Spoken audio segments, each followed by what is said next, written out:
Vážená vláda, dovolte, aby som sa vyjadril ku kauze Komp. Pred týždňom som chcel 2 gramy trávy. A čo ste mi povedali?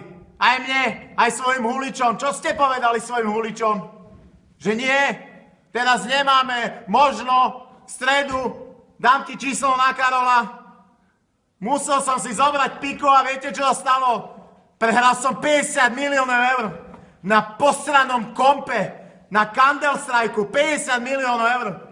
A to vám dokedy musia toto vaši huliči žrať? Že není nič, žiadne 2 gramy trávy. A ja prehrám 50 miliónov eur na posranom Kompe! Pán poslanec, vystupujte akože normálne, dobre? Vystupujem úplne normálne! Ste zlodeji, ste spodina. Spodina musí obsahovať 3 faktory.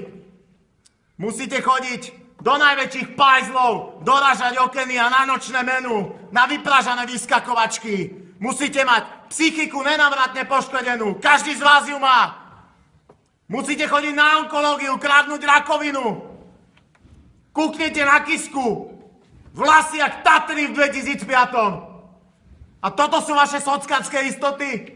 Toto? Že nemôže zohnať poľňaté 2 gramy trávy?